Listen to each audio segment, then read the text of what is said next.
আসসালামু আলাইকুম। একজন ডিআইজি বলেছেন তিনি জাতীয়তাবাদের আদর্শ থেকে এক চুল পরিমাণও সরেননি। একজন ডিআইজি পুলিশ কর্মকর্তা বলতেছেন এই কথা। তিনি কি আদর্শ ধারণ করে সেটা গুরুত্বপূর্ণ না। কিন্তু পুলিশের একজন কর্মকর্তা এ ধরনের কথা বলতে পারেন না। এটি পুরোপুরিভাবে অপেশাদার কথা। তিনি দলীয় ভিত্তি হিসেবে সরকারের আজ্ঞাবহ দাস হিসেবে কাজ করতে প্রস্তুত তার ইঙ্গিত এটা। এর আগে আমরা অনেক পুলিশ অফিসারকে দেখেছি তারা বিভিন্ন ধরনের কথাবার্তার মাধ্যমে শেখ হাসিনাকে ইঙ্গিত দিতেন যে ওই পুলিশ কর্মকর্তা বা ওই অফিসার শেখ হাসিনার জন্য যা কিছু করতে প্রস্তুত। এসব কর্মকর্তাদের নিয়ে শেখ হাসিনা একটা খুনি বাহিনী গঠন করেছিল যাদের কাজ ছিল গুম খুন করা, শেখ হাসিনার জন্য যা খুশি তাই করা। এর পাশাপাশি দুর্নীতি লুটপাট এগুলো তো ছিলই।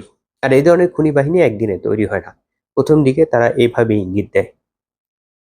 এই ডিআইজি কি আদর্শে বিশ্বাস করে সেটা গুরুত্বপূর্ণ না। প্রত্যেক ব্যক্তিরই নিজস্ব আদর্শ থাকে, সে যে কোনো জায়গায় থাকুক না কেন, যে কোনো পেশায় থাকুক না কেন। কিন্তু তিনি যে পেশায় আছেন সেটা কিছু পেশাদারিত্ব আছে। একইভাবে পুলিশের কিছু পেশাদারিত্ব আছে। পুলিশের একজন ব্যক্তি চাইলেই দলীয় কর্মী হিসেবে কাজ করতে পারে না। কিন্তু এই ডিআইজি প্রধানমন্ত্রী তারেক রহমানের সম্মুখে এই ধরনের বক্তব্য দিয়েছেন।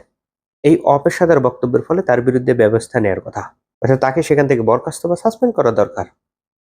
কিন্তু তারেক রহমানের সরকার কি সেটা করবে? এরকম আরো কিছু ঘটনা ঘটেছে।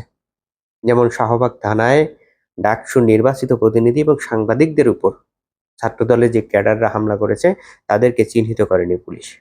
এমনকি সাংবাদিক সমিতি থেকে মামলা দেওয়ার চেষ্টা করলে পুলিশ মামলা নেয়নি, অর্থাৎ তাদেরকে চিহ্নিত করেনি, তাদের বিরুদ্ধে কোনো ধরনের ব্যবস্থা নেয়নি।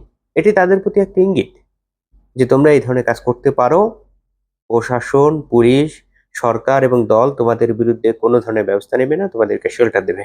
ভবিষ্যতের এই ধরনের কাজ আবার করবে। এবং এটা পুরো ছাত্র সমাজের মধ্যে একটা মেসেজ, বিশেষ করে ছাত্র দলের ক্যাডারদের মধ্যে, যে তারা এই ধরনের অন্যায় করে পার পেয়ে যাবে।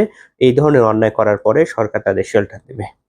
যদি এই ঘটনার সুষ্ঠু তদন্ত হতো, যারা এই হামলার সাথে জড়িত তাদেরকে চিহ্নিত করা হতো, তাদের বিরুদ্ধে ব্যবস্থা নেওয়া হতো, তাহলে এক ধরনের মেসেজ যেত যে সরকার এই ধরনের অন্যায়, এই ধরনের গুন্ডামিকে প্রশ্রয় দেবে না। যে এখন মেসেজটি গেল উল্টা। এর বাইরেও খেয়াল করবেন, বিভিন্ন প্রশাসনে যারা সরাসরি বিএনপি সমর্থক না, এই ধরনের কর্মকর্তারা সেখান থেকে সরে যাচ্ছে। বিশেষ করে বিশ্ববিদ্যালয় প্রশাসনগুলো থেকে। বিসি অথবা প্রক্টরিয়াল বডিতে যারা আছেন তাদের মধ্যে যদি এমন টিচার থাকে যারা আসলে বিএনপির কোর সমর্থক না, অথবা বিএনপির আজ্ঞাবহ দাস হিসেবে কাজ করতে আগ্রহী না, তারা সেখান থেকে সরে যাচ্ছেন অথবা সরে যেতে বাধ্য হচ্ছেন। অর্থাৎ সব জায়গায় ধীরে ধীরে প্রশাসন দখল করে নিচ্ছে বিএনপি।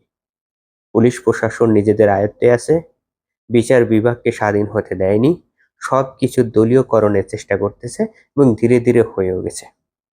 এর ফলে এই যে পুলিশ কর্মকর্তা যে বক্তব্য দিয়েছে এটা পুরোপুরি অপেশাদার হওয়া সত্ত্বেও এর বিরুদ্ধে তারেক রহমান কোনো ধরনের ব্যবস্থা নেবে এটা আমার মনে হয় না। ফলে এটা বলাই যায়, দীর্ঘদিন ধরে আমরা আওয়ামী লীগের প্রশাসন দেখেছি, আওয়ামী লীগের প্রশাসনের সাথে লড়েছি, আওয়ামী লীগের প্রশাসনকে ফেস করতে হয়েছে। ভবিষ্যতে আমাদের বিএনপির প্রশাসন বা তারেক রহমানের প্রশাসনের সাথে লড়তে হবে, তারেক রহমানের প্রশাসনকে ফেস করতে হবে।